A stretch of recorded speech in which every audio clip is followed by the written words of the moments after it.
오늘은 중국경제금융연구소 전병서 소장님을 모셨습니다. 안녕하세요. 안녕하세요. 네, 일단 오늘은 먼저 주식시장에 대해서 좀 질문을 드릴게요. 또 그 소장님이 중국에 대해 이렇게 빠지시기 전에는 대우증권에서 담당하셨었잖아요. 어떤 일을 하셨었죠? 저는 리서치 본부장하고 IB 본부장을 했었습니다. 아, 네. 그러니까 애널리스트의 어떤 그 길을 다 걸으셨던 거잖아요. 시장 분석하고. 네. 근데 지금 시장 어떻게 보시나요? 지금 버블 아니냐 이런 얘기도 있고, 이제 한국 주식, 그러니까 좀 두 개로 나눠야 될 것 같아요. 한국 주식 시장이 이제 재평가 아니냐, 또 미국 시장이 너무 버블 아니냐, 이 두 시장을 좀 나눠서 생각해 보면요. 미국이건 한국이건 이제 가보지 않은 길로 간 건데요. 그것은 제로 금리, 전 세계가 동시에 제로 금리로 들어간 건 3,000년 만에 처음입니다. 그래서 이제 주가라는 것이 여러 가지 얘기를 할 수 있지만, 조금 복잡하게 얘기하면 미래에 들어오는 현금을 이자로 할인한 게 자산 가격이고 주가인데, 밑에 있는 분모가 제로가 돼버린 거죠. 네. 그렇게 되면 이제 분자는 무한대로 커져야 되는, 그게 지금 있는 상황인 것 같고요. 그 다음에 이제 미국 같은 경우는 리바운드 한다고 그럴까? 그래서 이게 정상에서 꺼졌다가 튀어 올라가는 정도로 이제 봐야 될 것 같고, 그래서 그것은 유동성의 힘이다. 지금 경기는 최악인데, 그래서 중시에서 그런 얘기를 하지만, 돈 준다고 그러면 애기도 먼저 나오고 죽은 고양이도 튀어 올라간다고 하는데, 지금은 전형적인 이제 그런 유동성의 힘, 법보다 주먹이 가깝다고 돈을 먼저 뿌린 거죠. 그래서 미국 같은 경우는 이제 기축통화국의 위력을 이제 이걸 적나라하게 보여준 거다. 그래서 부러우면 너도 해라고 그러는데 기축통화국은 한 나라니까요. 그래서 네. 이건 이제 미국의 통화의 힘, 기축통화의 힘을 보여준 것이 지금 미국의 주가로 보여지고, 우리 한국 같은 경우는 이제 해석은 여러 가지를 할 수 있지만 거의 10여 년 동안 한국 주가는 제자리에서 놀았었죠. 그래서 그것이 여러 가지 의미가 있지만, 이제 한국의 변화는 이 펀더멘탈의 변화라기보다는 이제 개미군단, 동학개미라고 하는 이제 수급 주체의 변화가 지금 있는 것 같아요. 외국인이 그렇게 팔고 나가는데도 그걸 다 받는 것은 결국은 이제 한국에서 투자의 패턴의 변화, 이제 거기서 답을 찾아야 될 것 같고, 그래서 말씀하신 것처럼 이게 지금 과열이냐 아니냐 하는 문제는 답은 그런 것 같아요. 내가 돈을 벌면 투자고, 이제 남이 벌면 투기가 되는 거죠.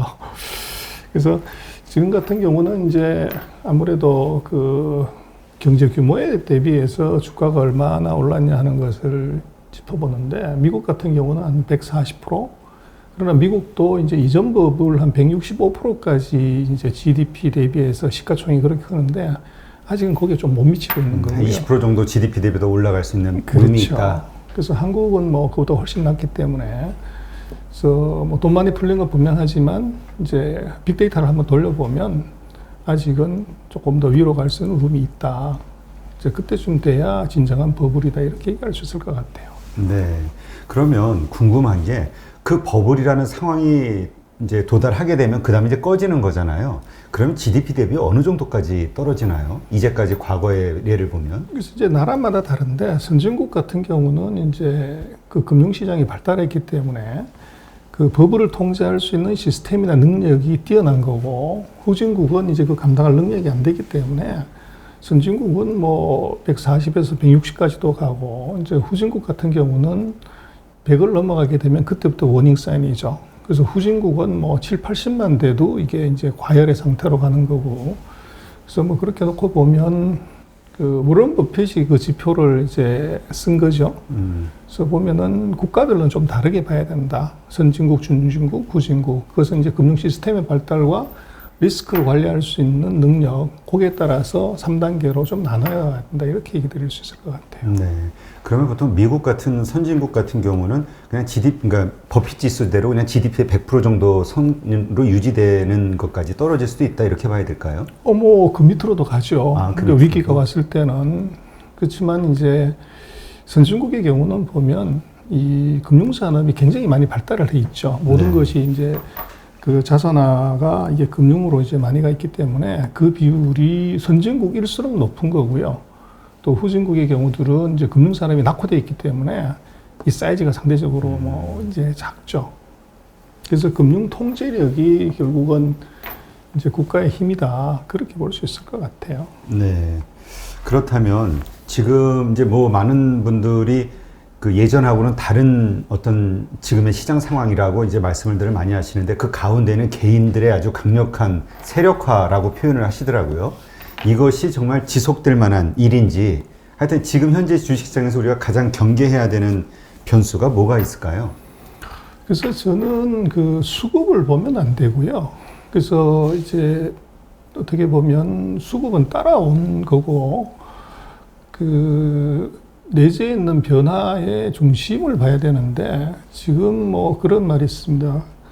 그 중국에는 보면 그 돼지는 살찌는 걸 두려워해야 되고 사람은 이제 유명해지는 걸 두려워해야 된다고 하는데 주식은 이제 벌었다는 것을 제일 두렵게 생각해야 됩니다. 근데 번 것이 뭐 주식은 트렌드를 보면 10명 중에서 1명이 벌고 9명이 잃는 게임이 이제 주식인데 이게 51%가 벌었다고 하는 순간 이건 피크.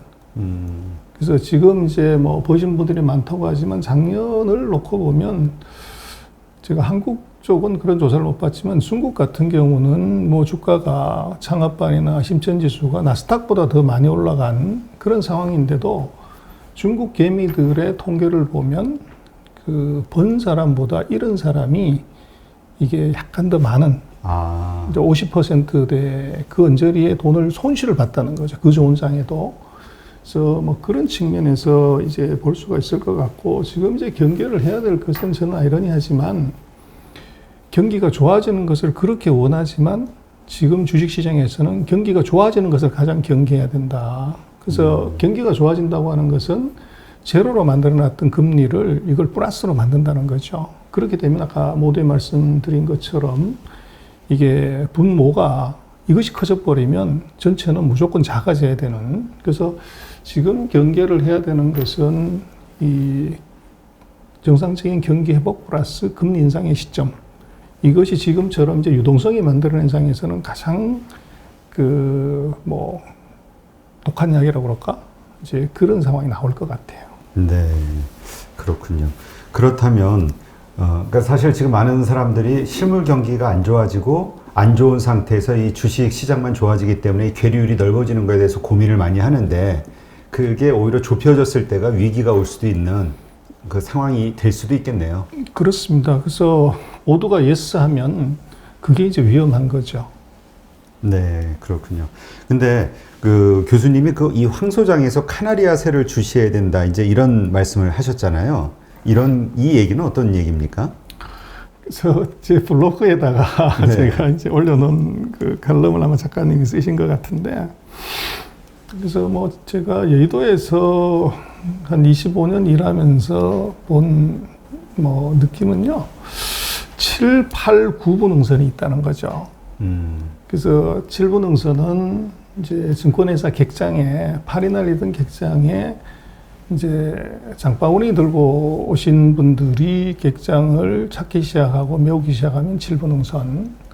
그리고 이제 IPO 기업 공개를 할 때 이건 뭐 공모가에 사면 무조건 돈을 먹는다. 그래서 이 IPO의 공모 청량률이 이게 이제 최근 몇 년간 보지 못했던 0이 2개, 3개가 붙는 상황이 벌어지면 이건 8분응선이다. 그리고 9분응선은 정말로 이 주식이라든지 투자 쪽하고는 조금 하시는 일이 거리가 이제 굉장히 머신 분들, 이제 이런 분들이 주식 얘기를 이제 손님들과 만나는 사람과 얘기했을 때 이건 9분응선이다. 이제 그렇게 볼 수가 있고요.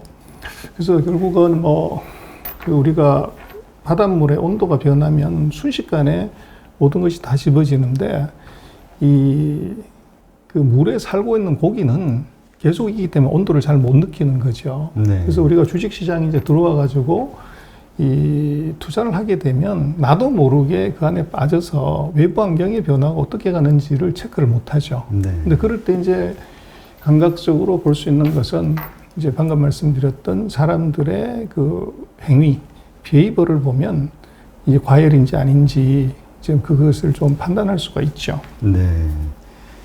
그래서 이제 이런 표현을 카나리아 새가 하나의 그 시금석 역할을 해줄 수 있는 역할을 한다. 이제 이렇게. 그렇습니다. 그런 시그널이 이제 그런 행태들이 이제 그 금융가에서 많이 보이면 7, 8, 9 분응선으로 간다는 얘기고, 그것은 다르게 얘기를 하면 뭐 투자라는 것, 특히 주식이라는 것은 미인 투표를 얘기를 하죠. 근데 그 선발전을 들어가면 관객이 얼마 없습니다. 네. 그래서 이제 소수의 사람들만 보게 되고, 이제 세미 경연 정도가 되면 이제 손님이 많아지는 거죠. 근데 이제 마지막 피날레를 진선미를 고를 때가 되면 뭐 전국의 모든 사람들이 다 보죠. 근데 그때가 되면 이제 진선미 골라버리면 그 미인대회는 끝나버리는 이제 그 상황이 벌어지고, 결국은 그 주식시장의 참여자 수가 이것이 피크가 되면 이것은 뭐 게임이 끝나는 거다. 그렇게 볼 수가 있죠. 네, 그렇군요. 그렇다면 지금 이렇게 전반적인 어떤 시장의 분위기를 봤을 때 소장님은 지금 몇 분응선 정도 상황이라고 보세요? 글쎄요, 뭐 저는 뭐 금융업계는 떠나서 제가 의도를 잘 못 보는데, 들리는 얘기는 요즘 객장이 많이 붐빈다고 그러시더라고요. 그러면 이제 7자는 봤다고 봐야죠. 그래서 아마 아직 연초에서 IPO를 뭐 아직 본격적으로 하지 않고 있기 때문에 이 기업 공개를 했을 때 청약률이 얼마 정도로 들어오는지 이제 그걸 보고 판단을 해야 될 것 같아요. 아, 청약률이 상당히 과열, 그러니까 높은 어떤 수치가 나오면 과열이라고 그렇죠. 봐야 되는 건가요? 예. 아, 작년에 그 엔터 뭐 빅히트라든가 또 뭐죠? 그 게임주들 이렇게 보면은 뭐 엄청났었잖아요. 그렇죠. 바로 그게 이제 시그널이죠. 그게 이제 강세장을 보여주는. 그렇군요.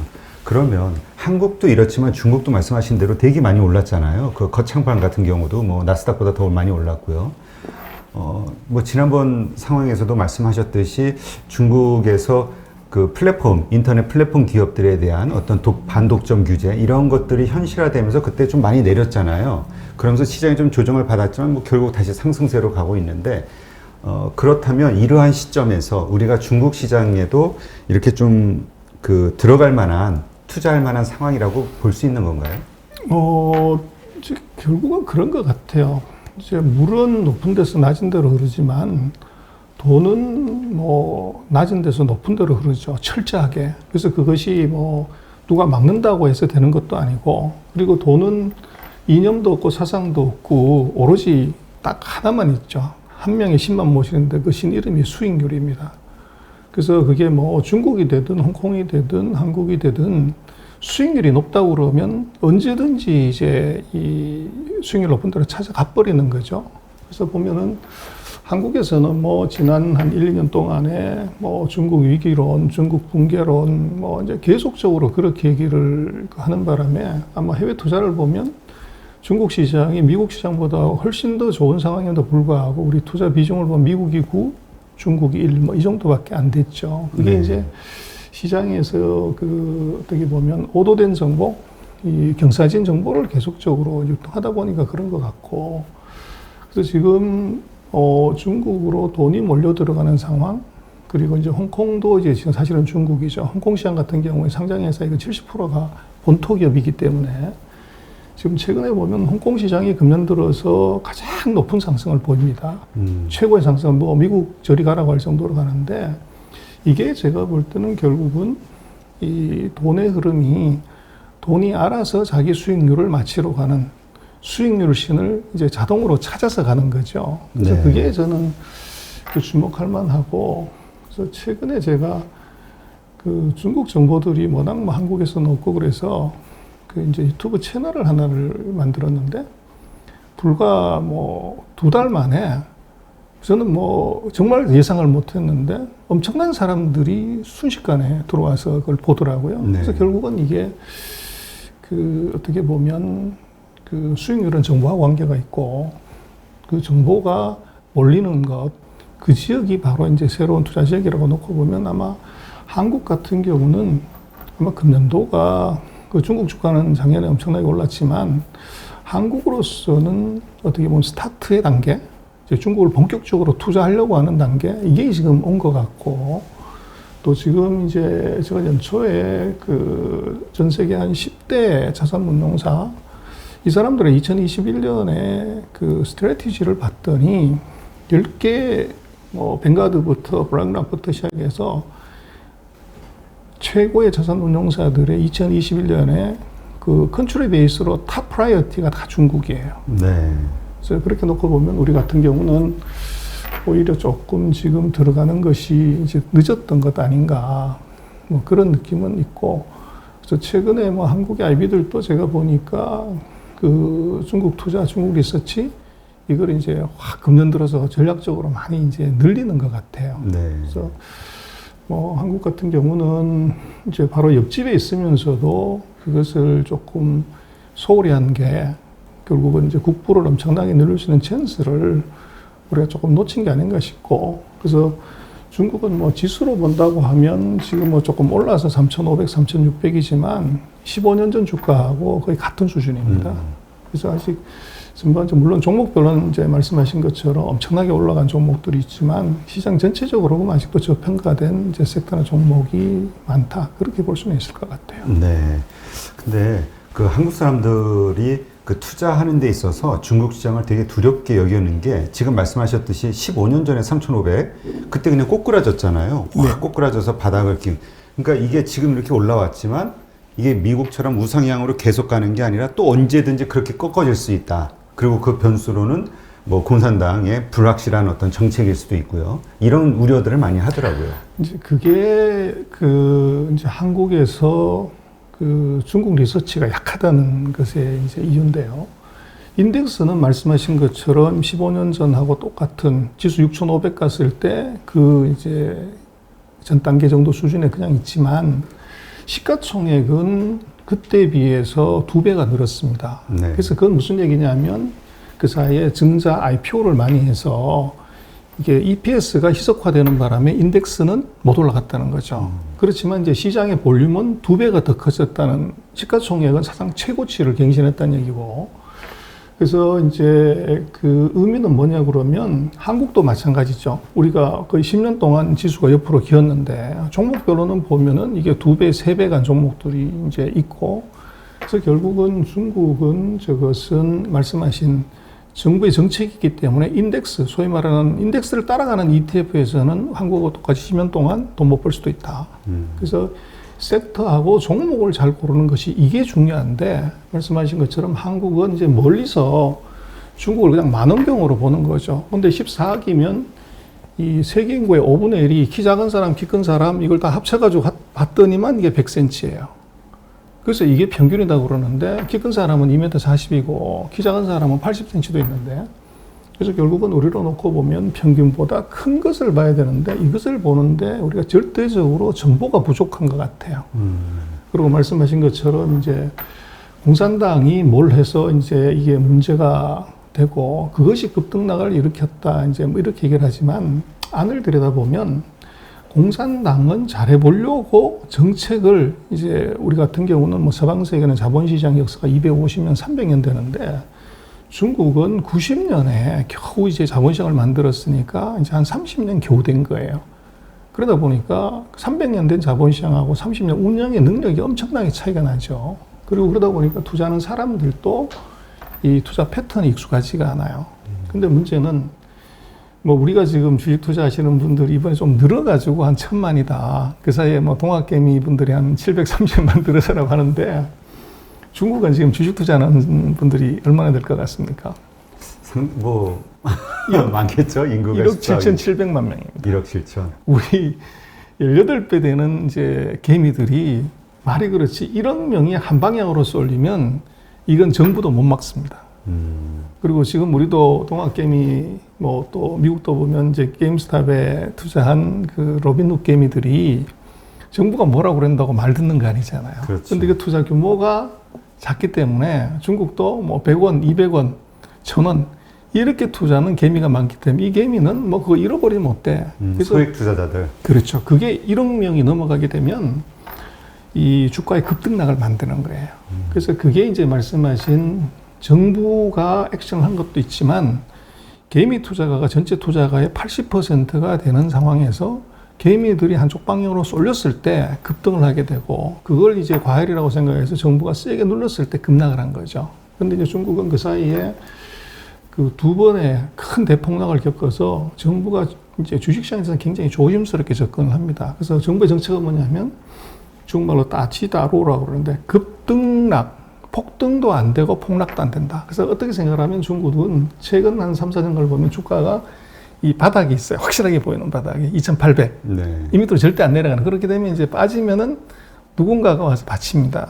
그래서 그게 이제 상대적으로 이 밑바닥을 콘크리트 이 공사를 해놓은 상대적으로 좀 안정적으로 갈 수 있는 기반을 만든 것이 중국이다. 그렇게 볼 수 있고. 그래서 지금 미중의 전쟁이 지금 시작이 됐기 때문에 제가 볼 때는 중국이 금융시장을 붕괴시키거나 이럴 수가 구조적으로 없어요. 그래서 그걸 시키는 순간에 미국이 이제 금융으로 치고 들어올 건데 이것은 뭐 사이즈를 키우고 내부 경쟁력을 키우려고 하면 주가가 올리면서 경쟁력이 올라가는 것이 주가가 폭락하면서는 그 금융의 경쟁력이 일어날 수가 없어요. 네. 그래서 그런 측면에서 놓고 보면 아마 중국은 이제 지금까지 우리가 봐왔던 중국의 금융시장하고는 좀 다르게 볼 필요가 있을 것 같아요. 네, 그렇군요.